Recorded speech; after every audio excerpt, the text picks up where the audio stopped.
Could you guys could someone? Yeah. What do you need? Thank you. It's already on. Record? Yes. Is it already recording? Yes. All right. Okay, so, cool. I got you. Up next, we're gonna have Miss Sephora, and Joelle is on deck, and Kayla, please be ready in the queue. Hi.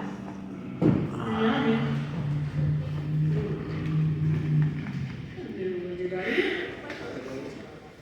Let's see, I'm gonna put this right here.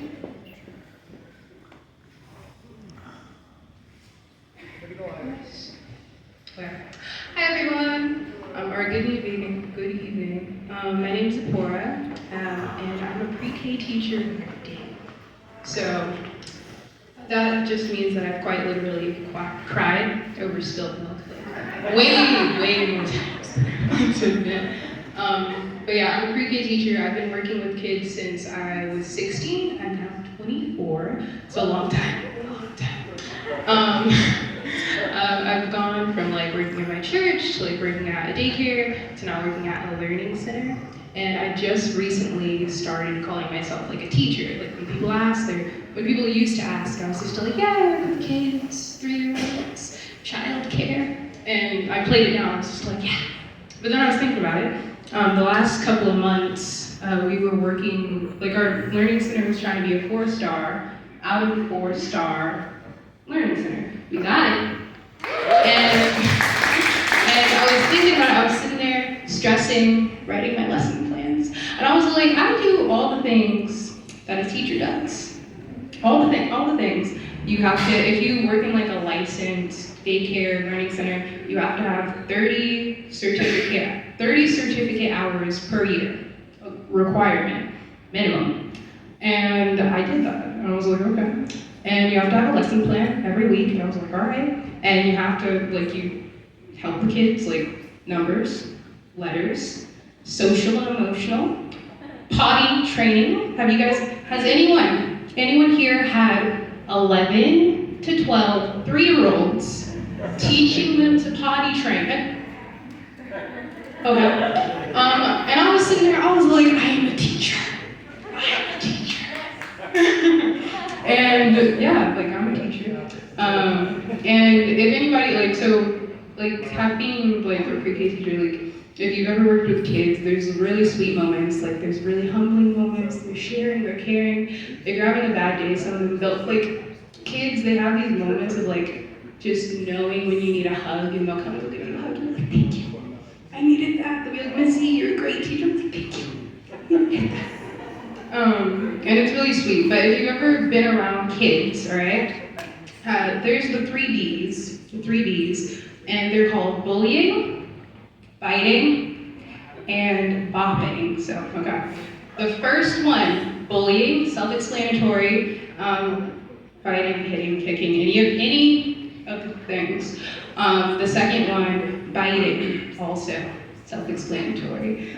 You turn your back, you hear an ow, and you're like, all right, it happened. Right, biting. The third one, bopping. Bopping is a third type of like hitting, but this is like my definition of bopping. So there's a kid acting wild, acting rowdy, okay? And he or she goes up to the wrong kid. And they're just in their face, and this kid looks at this kid. I've seen this multiple times. Looks at the kid and goes, ah. That's bopping, okay? You've seen it before. So bullying, biting, bopping, 3Bs.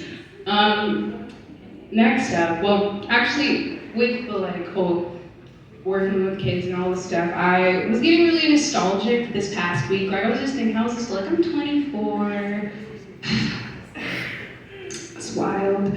And I work with kids all the time. I'm just like, man, I remember my childhood. And I was thinking about, I saw a kid bop a kid. And I was thinking about my, childhood bully. It was the same thing, like pre-K to first grade. And I was thinking about this kid. I don't even remember his name because it's irrelevant.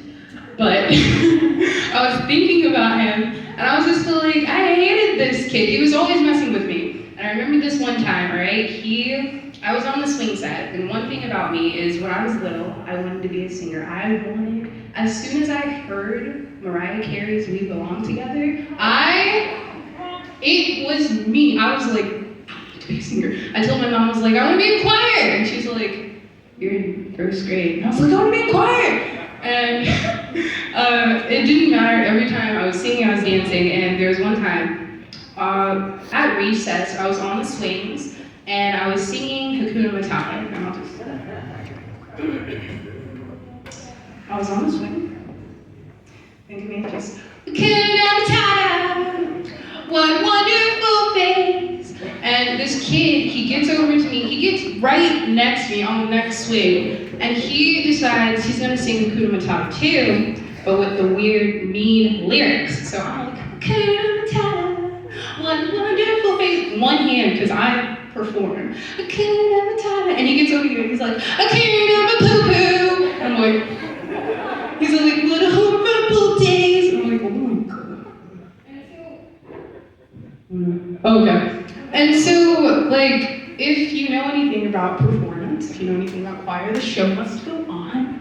And I was a superstar, and so I revved it up, and I was like, Hakuna Matata, ain't no about some days. It means no, well, that's it means no worries for the rest of your day. Yes, it's my problem-free philosophy.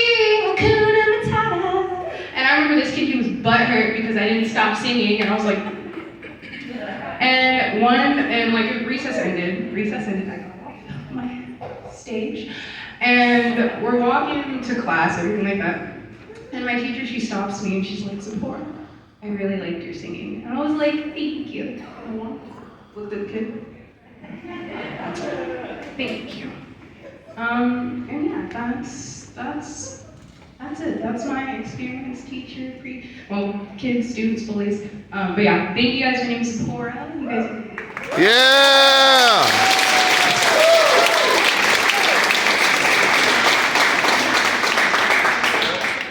Yeah, y'all go high five a teacher, okay? They put up with some weird. Hey, where are you going? I think I still have your phone. All the teachers go, mm-hmm. She's going upstairs. I have her phone. Yes. I'm gonna give it back to her. All right, up next we have Joelle. She's not even. On deck is Kayla, and in cue is